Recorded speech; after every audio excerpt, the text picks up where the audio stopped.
Wa yahrumu bil haidi wan nifasi samaniyatu asya. Adapun yang diharamkan sebab orang yang punya hadas besar dari haid dan nifas haram melakukan 8 macam perkara. Yang pertama sholat, yang kedua tawaf, yang ketiga menyentuh dan membawa Al-Quran. Ini 1 sampai 3 ini dari yang batal wudunya sampai orang habis junub, kemudian punya hadas haid dan nifas, ini sama 1 sampai 3 itu sama semuanya diharamkan.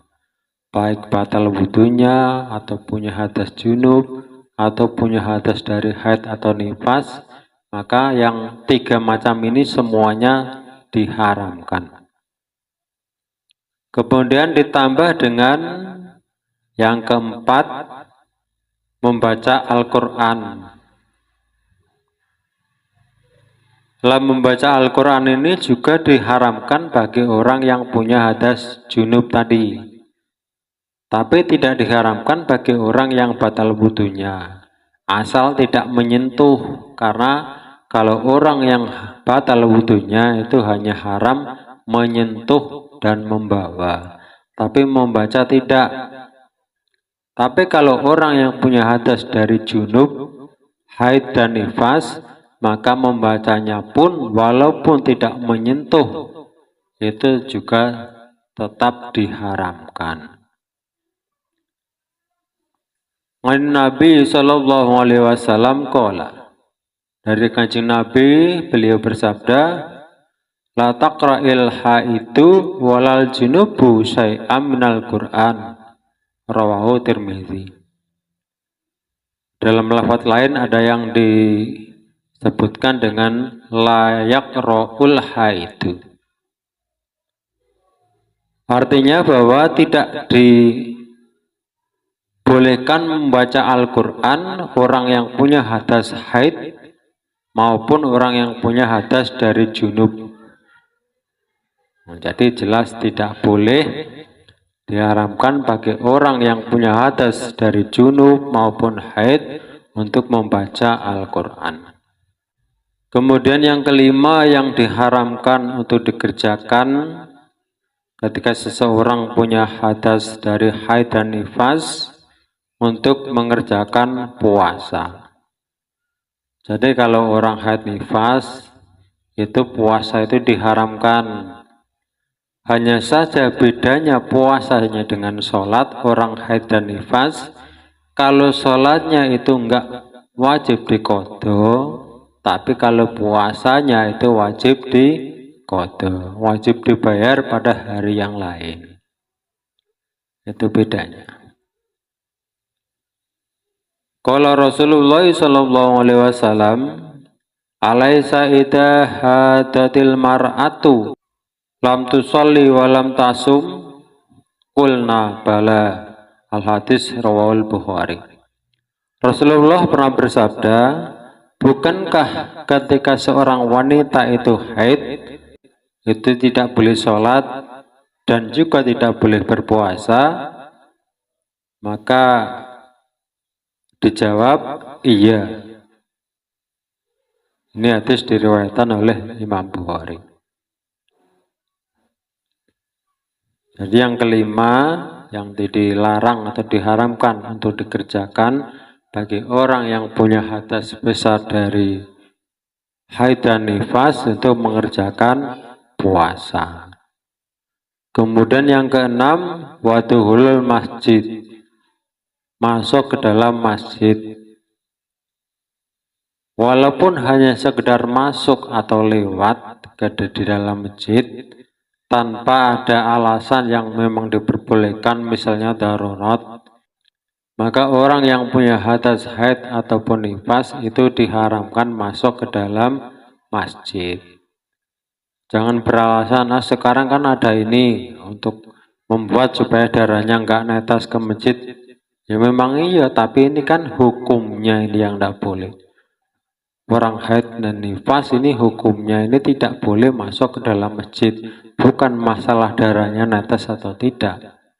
Berdasarkan sebuah hadis, qala Rasulullah sallallahu alaihi wasallam, inni la uhilla masjida lihaidin wala junubin. Sesungguhnya aku tidak membolehkan seorang wanita yang lagi haid dan juga orang yang punya hadas junub untuk masuk ke dalam masjid. Rawahu Abu Dawud. Hadis ini diriwayatkan oleh Imam Abu Dawud. Kemudian yang ketujuh, walwat'u, berhubungan suami istri. Dulu zaman orang-orang Yahudi itu kalau lagi haid, para suami ini nggak mau campur dengan istrinya dalam hal nggak mau ngumpul, walaupun sekedar tidur bareng, maksudnya itu berdampingan, bersentuhan, nggak mau mereka.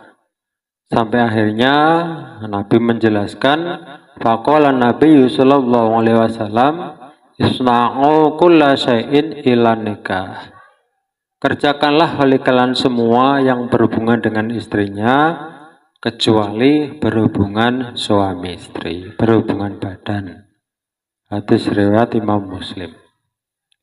Kemudian yang terakhir, yang kedelapan, yang tidak boleh dikerjakan oleh orang yang sedang punya hadas haid dan juga nifas adalah wal istimta'u bima baina surati wa rukbati. Bersenang-senang dengan sesuatu yang ada di antara pusat dan kedua lututnya. Jadi kalau seseorang lagi haid, nifas, itu tidak boleh bersenang-senang dengan apa yang ada di antara keduanya secara langsung, melainkan harus ditutupi. Kalau orang Jawa bilang dengan tapih, dengan kain. Sebagaimana dijelaskan dalam sebuah hadis, Man Aisyah qalat, dari Siti Aisyah, beliau berkata, kanat ihdana idza kanat haidan fa'arada Rasulullah sallallahu alaihi wasallam ayyubasiraha amara an tatazira fi fawri haidatiha summa yubasiruha. Al-hadis rawahul Bukhari.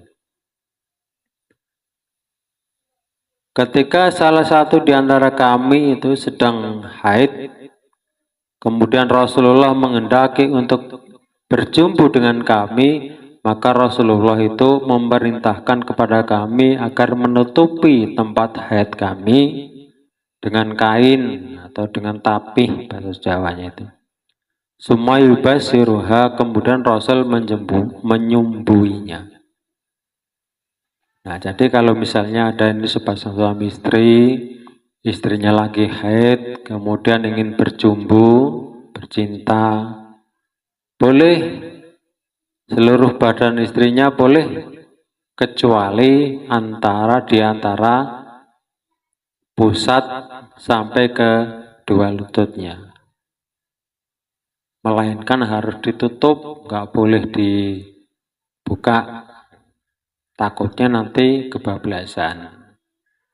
Jadi 8 macam ini yang nggak boleh atau haram dilakukan bagi orang yang punya hadas besar dari haid atau nifas. 1 sampai 3 itu sama dengan orang yang batal wudunya, orang yang punya hadas karena junub, itu semuanya sama.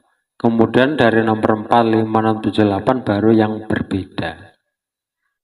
Ini sesuatu yang diharamkan atau 8 macam yang diharamkan bagi orang yang punya hadas haid ataupun nifas.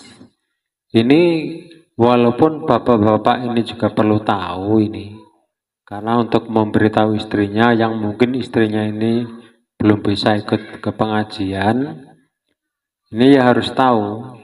Terutama para wanita sendiri yang mungkin suaminya juga tidak bisa untuk mengajari hal yang demikian ini. Maka para istri ini, para wanita walaupun belum nikah, ini wajib mempelajari ilmu yang semacam ini. Karena walaupun belum nikah, itu sudah kewajiban mandi wajib setelah orang itu balik biasanya. Baik itu sebab keluar mani atau apa, haid. Kemudian setelah nikah ditambah lagi dari junub. Nah, itu maka tiap minggu hampir mengerjakan yang namanya mandi wajib.